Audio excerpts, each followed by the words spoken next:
What's going on, guys? Welcome back to AirohzArchery. As you can see, we're in a little bit of a different setup. We're out in the woods hunting turkeys. I wanted to get a gear guide video up for you guys soon. I wanted to do that before this video, but filming's been kind of tough because I've been working, new job, full-time, CDL, just a lot of stuff going on. So we're gonna get that done soon, but I figured right now that it's kind of slowed down, we could talk a little bit about some of the stuff that we're doing here in the woods. We got on a couple of different gobblers this morning. Guy in the field shot before I even thought they were out of the tree. So he must have got one. And then we had more over here gobbling. And then those birds that he shot at, I don't know if he missed, but they came back in and then they stopped. It got windy and then they ended up crossing the road. I went up to the top of the road and I called it the box call, and 3 times in a row, gobble, gobble. So, but they're too far out now and we don't got permission for that. So what we're gonna do is we're gonna walk around in here, just see if we can strike something up. It's about 7:30, 8 o'clock.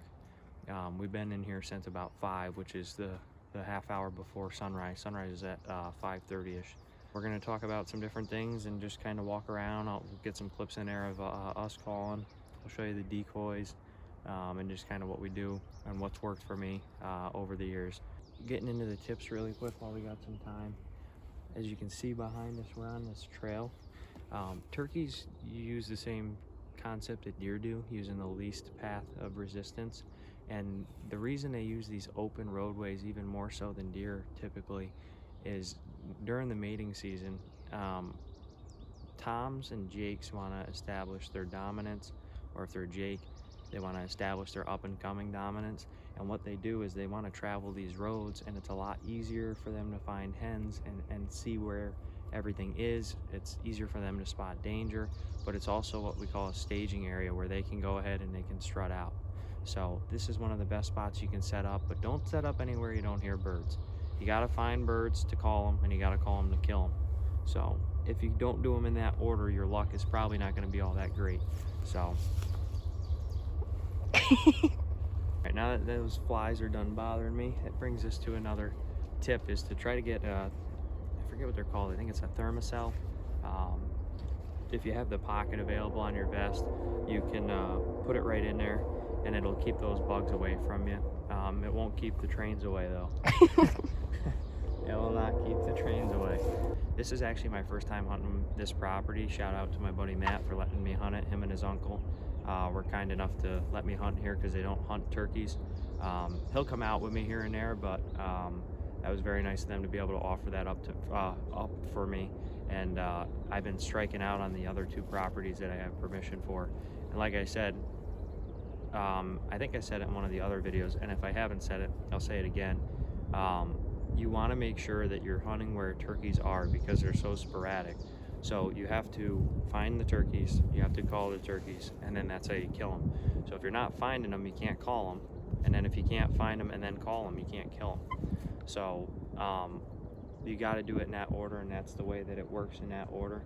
We had a bunch down in here earlier, just hammering away on any call I did. But the other thing you want to remember too is that when you get into calling, we live to hear a gobbler strike up, especially after how much I've been striking out. I haven't heard a gobble since opening day, and then yesterday morning I heard 1 or 2 with my uncle, and then today we heard more gobbles than I've heard the whole season so far. It's addicting to just get carried away with the call and to continue to get them to gobble and do all of those things and just live for the hunt. But if you want to kill them, you can't get carried away with the call, and you have to know how to read that bird's mind. You sit here and you just hammer down on the call, rah, rah, rah, the whole time, even though he's gobbling. Eventually he's going to stop gobbling, because what he's doing now is he's strutting, and the objective for the tom is to strut there and have that hen come into him and then impress her as she's coming in while he's strutting. So if he's strutting like that and you're hammering away on the call, he's going to hang the phone up on you, and that call is going to go unanswered. Now, another thing you can do is if you find yourself doing that and you catch yourself, you can go ahead and locate them with a locator call. So you can pull out your crow call, you can pull out your owl call. My uncle has a peacock call. I don't know anything about them, but it seems to work every time he uses it when there's birds around. they light up and do what's called a shot gobble, and they let you know where they are. That's locating a bird.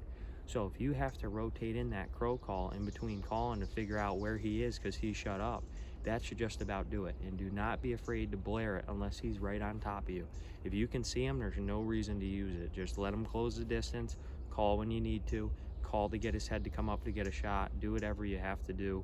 But just make sure you take your time going in the woods in the morning. Get there early as you can. That's legal shooting hours, and make sure you're doing all those things in that kind of scenario, and that should really help your turkey hunting success. Those are just a few quick tips. I could sit here and talk about turkey hunting all day long. It's one of my favorite things to do, favorite types of hunting as well. And what we're gonna do now is we're gonna walk around. Typically it's up in the air, 50-50 between people you talk to with turkey hunting. If you should walk and talk is what I call it, which means you walk and call because you don't know where that bird's going to be or if he's going to come up out of nowhere. But at the same time, if you don't do that, it's just as risky because you could sit here all day and not see nothing.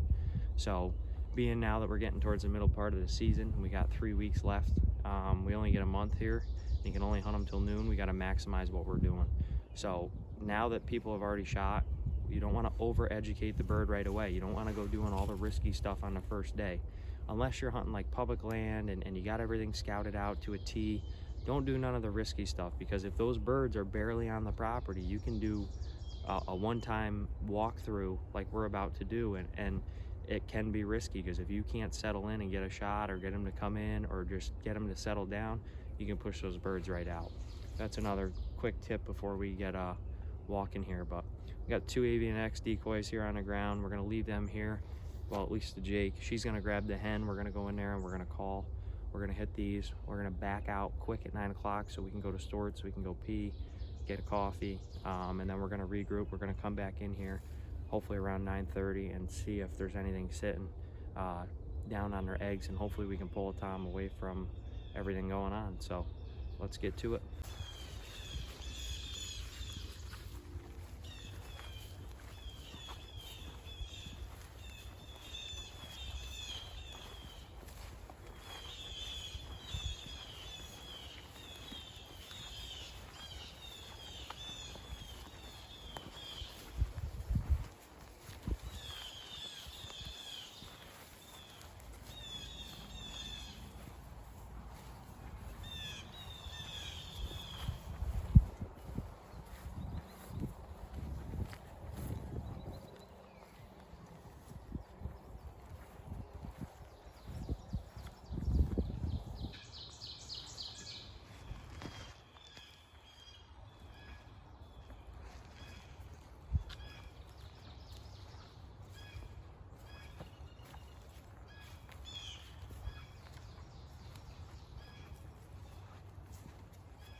Well, just about quit on us. Another tough day so far. I mean, at least we got some action. We got to hear them gobble this morning. We got on them.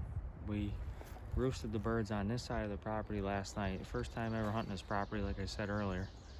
We walked in, me, Brenna, and Matt, and we walked in there, and we didn't stop but at the edge of this clearing, and sure enough, there was one in the tree. It looked like a hen, and I think we saw her earlier, and she crossed this way in front of us And as we just came through that wetland clearing where she was roosted back there, this morning there's tracks all over, but they're heading this way. So I'm wondering if she came this way and then cut across, and that's when I seen her.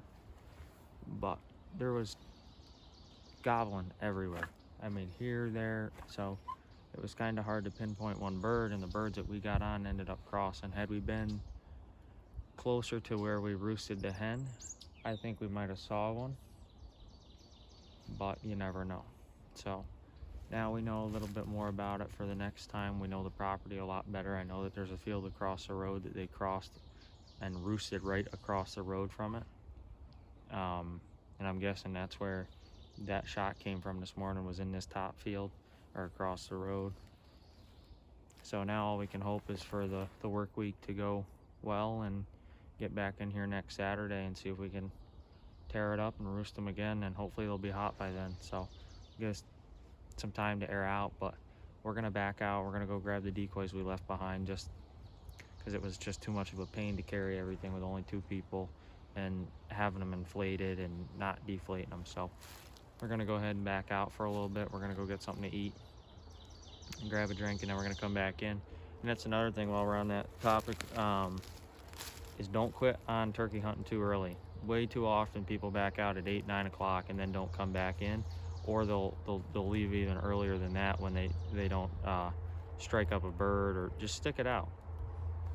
What's the worst thing that can happen? You sit in the woods on a nice spring day and you get blown around a little bit, and that's never bothered me none. So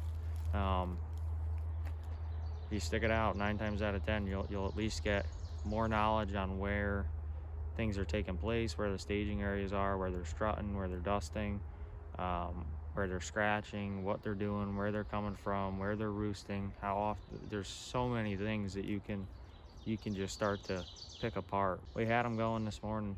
I wasn't calling too much.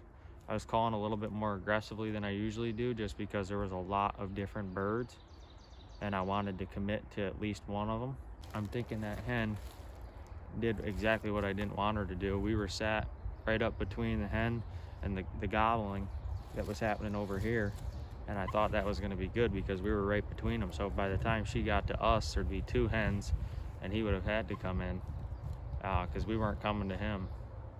And I'm thinking she pulled a loop on us way back here around the backside, and she met up with him before we even knew he was across the field. We're gonna stay positive, and it's been fun either way. She got to hear her first gobbles today, so that was exciting after 2 weeks of nothing, or a week and a half of nothing. Again, I'm no expert caller. I'm self-taught. This was stuff I learned. So when you hear me calling, I might do things differently than other people, or I might not do this a certain way, or so. But do what has worked for you. I've killed 4 turkeys calling the way I've called, and I've only gotten better. So that's what I'm going to stick with until I pick up something that someone's taught me or something that works for me. So just stay true to what you know and just keep doing it. So, but alrighty, we're going to back out of here. We're going to go get some good eats and refuel for Gobbler, hopefully wanting to talk to us. So stay tuned.